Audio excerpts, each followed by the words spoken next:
औज़ुबिल्लाहिमिनश्शैतानिर्रजीम बिस्मिल्लाहिर्रहमानिर्रहीम। अस्सलाम वालेकुम नाज़रीन, एक नए मौजू के साथ आपकी खिदमत में हाजिर हूँ। सबसे पहले चैनल को सब्सक्राइब करें, बेल आइकन के बटन को दबाएं ताकि मेरी अगली वीडियो आप तक पहुँच सके। आज का मौजू है मैयत दावत के बारे में, यानी कि जो खाना मैयत के दफनाने के बाद या फिर उसके सोम के दिन लोगों को खिलाया जाता है, वो खाना शरीयत में, इस्लाम में जायज़ है या नहीं है, हम इस बारे में गुफ्तगू करेंगे। नाज़रीन, एक घर जहाँ पर एक शख्स जो है वो फौत हो गया है, उसके घर वालों पर क्या गुजर रही है ये हम अच्छी तरह से अंदाज़ा लगा सकते हैं। उस वक़्त वो किस ज़हनी करब से गुज़र रहे होते हैं। किसी का बाप चला गया है, उसके बच्चे छोटे छोटे हैं, या किसी का जवान बेटा चला गया है, या किसी की माँ चली गई है। लोगों को इस हवाले से कोई मतलब नहीं होता। लोगों को मतलब होता है सिर्फ अपने उस खाने के साथ कि जो मैयत को दफनाने के बाद या उसके सोम पर दिया जाता है। जब कोई फौतगी होती है तो वहाँ पर अगर 10 बंदे उस फौतगी के इंतज़ाम कर रहे हैं, लोगों के बैठने का इंतज़ाम कर रहे हैं, मैयत को गुस्ल देने का इंतज़ाम कर रहे हैं, मैयत को जाके दफनाने का, उसकी कब्र का इंतज़ाम कर रहे हैं, तो वहाँ पर जो 50 बंदे हैं वो इस फिक्र में लगे होते हैं कि दफनाने के बाद लोगों को जो खाना खिलाना है उसका इंतज़ाम करना है, बर्तन और खाना वगैरह ये चीज़ों की फ़िक्र पड़ी होती है।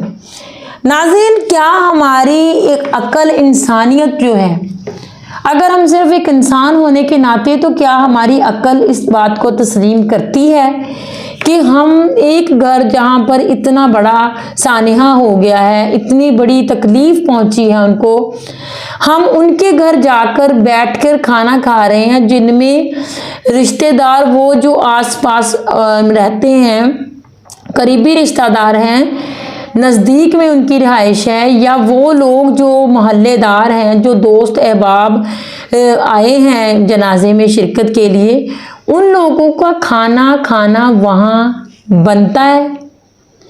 शरीयत में तो इस बात की कोई गुंजाइश नहीं है कि मैयत वाले घर में खाना खाया जाए।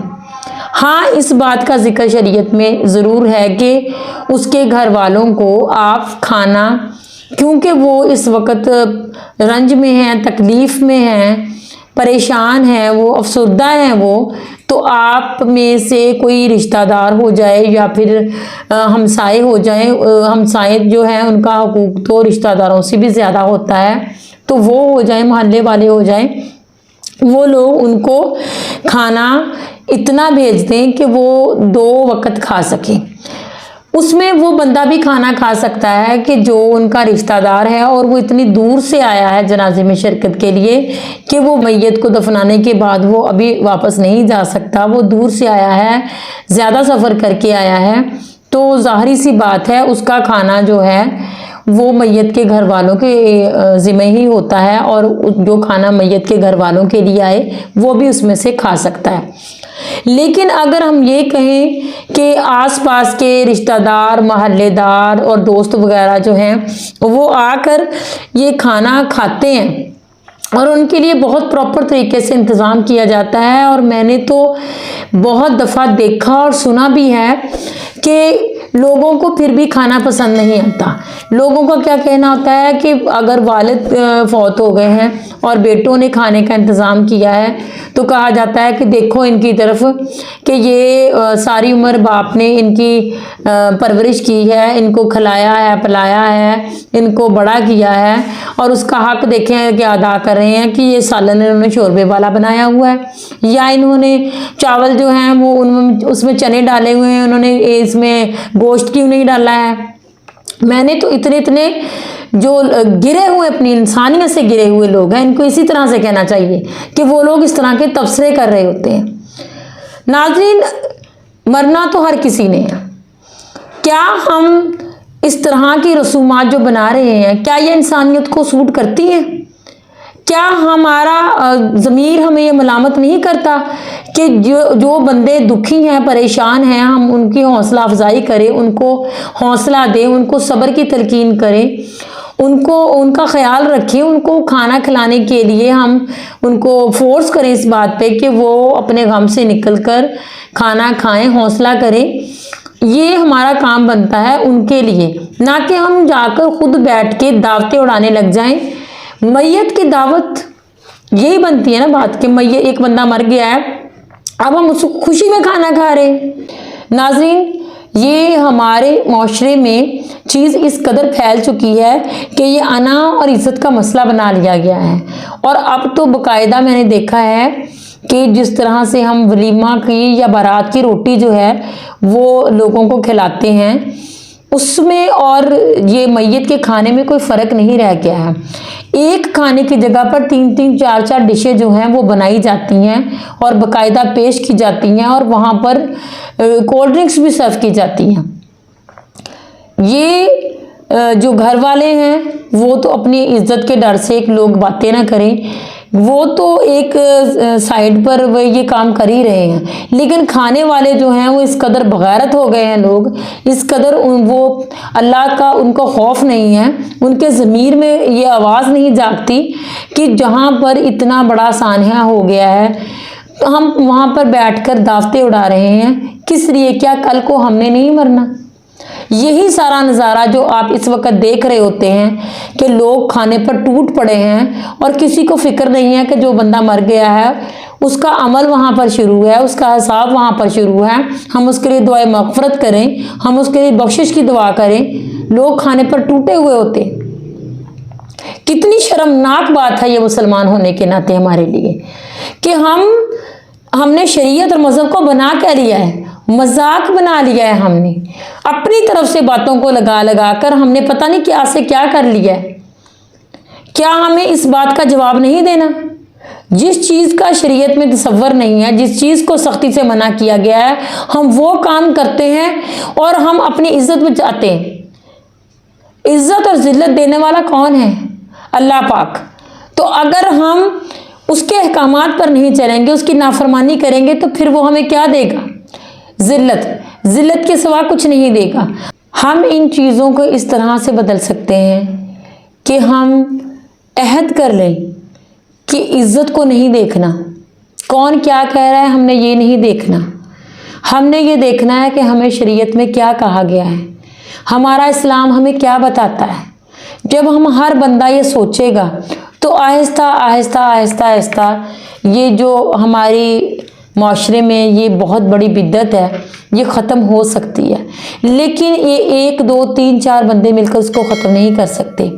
अगर कोई बंदा इसको ख़त्म करने की कोशिश करता है, वो कहता है कि मैं इस तरह नहीं करूँगा, अगर किसी में जज्बा पैदा होता है कि मैं अल्लाह के अहकामात पर चलूँगा और मैं आइंदा से इस तरह नहीं करूँगा, मैं अपने घर में इस तरह नहीं होने दूँगा, तो लोग दूसरे जो हैं वो उसे परेशान करते हैं। लोग जो हैं वो ताने दे दे के उस बंदे को उस बात पे ले आते हैं कि तुम्हारा वालिद था, उसने तुम्हारी परवरिश की थी, पाला पोसा, तुम्हें बड़ा किया, काबिल बनाया तुम्हें, तो आज तुम अपने पैसों से या आज तुम उसी के पैसों से ही बाज़ौक़ात मैयत जो तरका छोड़ती है, मैयत का जो पीछे से वरासत होती है, उसमें से भी खाना जो है वो पका लिया जाता है। उसके वरासत में से भी इस तरह से खाना बनाना वो भी जायज़ नहीं कहा गया। तो लोग इस तरह से कह कह कर उसको तानों के साथ उसे इस बात पर ले आते हैं कि ये इस तरह से कोई खाना बनाए या लोगों को खिलाए। हाँ, अगर आप करना चाहते हैं तो आप इस तरह से कर सकते हैं कि खाना बनाएं, जितनी आप में हिम्मत है आप उसको गरीबों को, जो गरीब हैं, गुरबा हैं, जो अच्छी चीज़ नहीं खा सकते, जिनके लिए 2 वक्त की रोटी मुश्किल है, और या फिर वो यतीम खाना है, वहाँ पर आप चीज़ अगर भेज देते हैं खाना, मैयत को अगर आपने सवाब पहुँचाना है तो आप खाना खिलाएं, लेकिन उन लोगों को जो मुस्तहिक हैं, रिश्तेदारों और जो मोहल्लेदार हैं, उनको खिलाने का हुक्म नहीं दिया गया है। किसी गरीब को खिला दें। अगर खाने का भी तकल्लुफ़ आप नहीं करना चाहते तो आप मैयत की तरफ से आप किसी को राशन लेके दे सकते हैं। किसी का कुछ 2 वक्त का चूल्हा जल जाएगा, वो मैयत को सवाब पहुंचेगा। बहुत से लोग जो है मैंने देखा है कि जब खाना बन रहा है तो अक्सर देखा गया है कि शादी हो या ये फौतगी का कोई घर हो तो बाहर जो गरीब लोग हैं, जो फुकरा हैं, वो जमा हो जाते हैं। तो लोगों को मैंने देखा है कि इस तरीके से उनको झड़कते हैं और उनको वो जो खाना पकाने की या खिलाने की जगह है वहाँ से उनको झड़क के दूर कर देते हैं। हालांकि हम ये बात नहीं जानते कि हक उनका है। रिश्तेदारों को और मोहल्ले वालों को खाना खिलाने से मैयत को कोई सवाब नहीं पहुंचेगा। हक जिनका था, जिसकी वजह से उस मैयत को सवाब पहुंचेगा, उन लोगों को तो आपने पीछे कर दिया।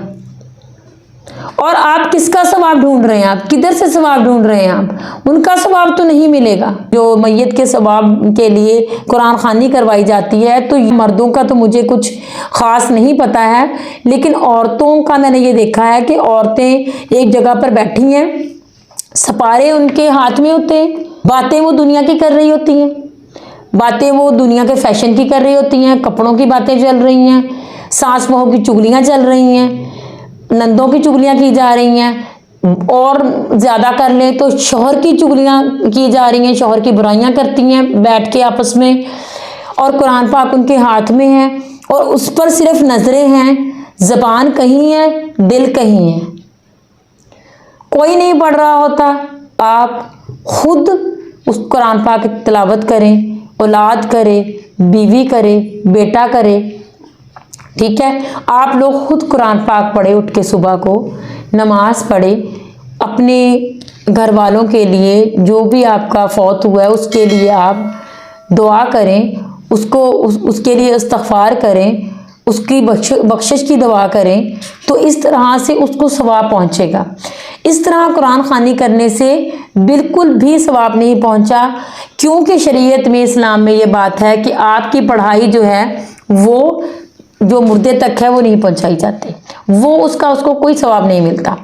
हाँ, अगर उसको सवाब मिलता है तो शरीयत में, इस्लाम में इन चीज़ों का है कि वो सदका जारिया, वो काम, वो अमल जो उसने मैयत ने अपनी ज़िंदगी में किया था, अब वो काम जारी है। उसने किसी का कोई इस तरह का भला किया था कि वो अब भी उसको उसका फ़ायदा पहुंच रहा है। उसने कोई अदारा बनाया था, कोई ऐसा इस तरह का नेक काम किया था जिसका सवाब उसको मिलता रहेगा, वो जारी है और वो उसका सवाब उसको मिलता रहेगा। दूसरा, वो नेक औलाद, ख़ासकर बेटे का जिक्र आया है, लेकिन बेटियां भी हैं, औलाद हैं, तो वो जब अपने वालिदैन को पढ़कर बख्शेगी, उनके लिए दुआ करेगी, और अगर वो दुआ ना भी करे तो वो जो अच्छे काम करेंगे, नेक काम करेंगे, नमाज पढ़ेंगे, दूसरों के साथ अच्छा सलूक करेंगे, अल्लाह के अहकामात पर चलेंगे, तो उसका सवाब भी वालिदैन को उनकी ज़िंदगी में भी पहुंचता है और उनके मरने के बाद भी उनको वो सवाब जो है वो पहुंचाया जाता है।